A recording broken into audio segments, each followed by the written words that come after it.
Hello students of class 5th Hindi chapter 2 राख की रस्सी। पार्ट 2 राख की रस्सी। लोनपो गार तिब्बत के 32वें राजा सोननागसेन गाम्पो के मंत्री थे। वे अपनी चालाकी और हाजिर जवाबी के लिए दूर दूर तक प्रसिद्ध थे। कोई उनके सामने टिकता न था। चैन से जिंदगी चल रही थी, मगर जब से उनका बेटा बड़ा हुआ था उनके लिए चिंता का विषय बना हुआ था। जो लोनपो गार थे, तिब्बत के 32वें राजा कौन थे? सोननागसेन। उनके मंत्री थे लोनपो गार और बहुत हाजिर जवाब थे और उनके एक बेटा था। तो जब वह बड़ा हुआ तो उनके लिए चिंता हुई। क्यों? कारण यह था कि वह बहुत भोला था, होशियारी उसे छूकर भी न गई थी। लोनपो गार ने सोचा, मेरा बेटा बहुत सीधा साधा है, मेरे बाद इसका काम कैसे चलेगा, ये उनको हमेशा चिंता रहती थी। एक दिन लोनपो गार ने अपने बेटे को 100 भेड़ें देते हुए कहा, तुम इन्हें लेकर शहर जाओ, मगर इन्हें मारना या बेचना नहीं, इन्हें वापस लाना 100 जौ के बोरों के साथ, वरना मैं तुम्हें घर में घुसने नहीं दूंगा। इसके बाद उन्होंने अपने बेटे को शहर की तरफ रवाना कर दिया।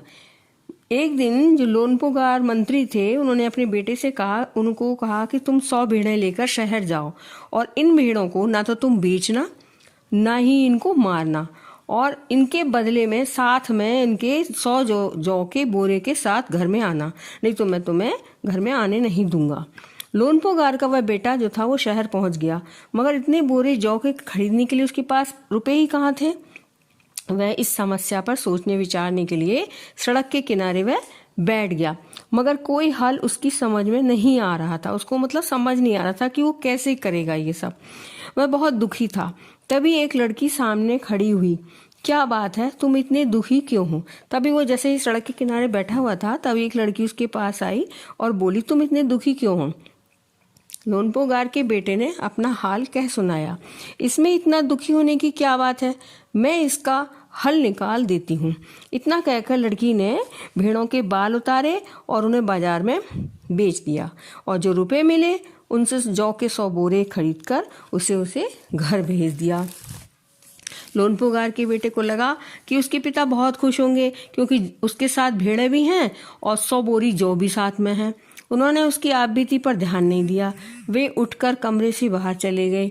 दूसरे दिन उन्होंने अपने बेटे को बुलाकर कहा, पिछली बार भेड़ों के बाल उतारकर बेचना मुझे जरा भी पसंद नहीं आया। अब तुम दोबारा उन्हीं भेड़ों को लेकर जाओ, उनके साथ जौ के 100 बोरे लेकर ही लौटना। उसके पिता ने कहा, मुझे ये बात बिल्कुल पसंद नहीं आई कि तुमने भेड़ों के बाल बेचकर उसके बदले में जौ खरीदे और फिर घर आए, किंतु इस बार तुम फिर भेड़ों को लेके जाओ। अब की बार उनके ना तो तुम बाल उतारोगे ना उन्हें बेचोगे, और 100 बोरे जौ के साथ उनको घर लेकर आओगे। एक बार फिर निराश लोनपो गार का बेटा शहर में उसी जगह जा बैठा। न जाने उसे क्यों यकीन था कि वह लड़की उसकी मदद के लिए जरूर आएगी, और हुआ भी कुछ ऐसा। वह लड़की आई। उसने अपनी मुश्किल फिर से उसको कह सुनाई। अब तो बिना जौ के 100 बोरों के मेरे पिता मुझे घर में घुसने नहीं देंगे। लड़की ने सोचा और कहा, एक तरीका है। उसने भेड़ों के सींग काट दिए, उन्हें बेचकर जो रुपए मिले उनसे जौ के 100 बोरे खरीदे और लोनपो गार के बेटे को सौंपकर उसे घर भेज दिया। मतलब अब की बार उसने क्या किया, उसके सींग काट दिए, सींग काट के बाजार में बेचे, जो पैसे मिले उससे 100 बोरी जौ के खरीद कर भेड़ों के साथ उसको घर भेज दिया। भेड़ें और जौ के बोरे पिता के हवाले करते हुए लोनपो गार का बेटा बड़ा खुश था। उसने विजयी भाव से सारी कहानी सुनाई। उसने सारी बात बता दी कि कैसे वो लेकर आया। सुनकर लोनपो गार बोले, उस लड़की से कहो कि हमें 9 हाथ लंबी राख की रस्सी बनाकर दे। उनके बेटे ने लड़की के पास जाकर पिता का संदेश दोहरा दिया। लड़की ने एक शर्त रखी, मैं रस्सी बना तो दूंगी, मगर तुम्हारे पिता को वह गले में पहननी होगी। उस लड़की ने कहा उस लड़के से कि मैं रस्सी बना दूंगी, लेकिन मेरी भी एक शर्त है कि तुम्हारे पिता को वो रस्सी गले में पहननी होगी। लोनपो गार ने सोचा, ऐसी रस्सी बनाना ही असंभव है। वह मंत्री चालाक था, उसने सोचा कि कहाँ बना पाएगी लड़की, इसलिए उन्होंने लड़की की शर्त मंजूर कर ली। अगले दिन लड़की ने 9 हाथ की लंबी रस्सी ली, उसे पत्थर की सिल पर रखा और जला दिया। रस्सी जल गई, मगर रस्सी के आकार की राख बच गई। मतलब वो रस्सी जो थी लेकर उसने जलाई और जैसे ही पत्थर पर रखी हुई रस्सी थी पूरी जल के राख वैसी ही की वैसी बन गई। उससे वह सिल समेत लोनपोगार के पास ले गई और उसे पहनने के लिए कहा। लोनपोगार रस्सी देखकर चकित हो गए। वे जानते थे कि रस्सी को गले में पहनना तो दूर, उठाना भी मुश्किल है, हाथ लगाते ही वह टूट जाएगी। लड़की की समझदारी के सामने उनकी अपनी चालाकी धरी रह गई।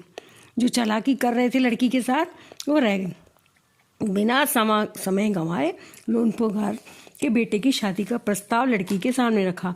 वो समझ गए कि लड़की बहुत चालाक है, यही मेरे लड़के को के साथ में रहेगी तभी मेरा लड़का ठीक ठाक रह सकेगा या उसमें चालाकी आएगी। धूमधाम से उसने उन दोनों की शादी कर दी गई।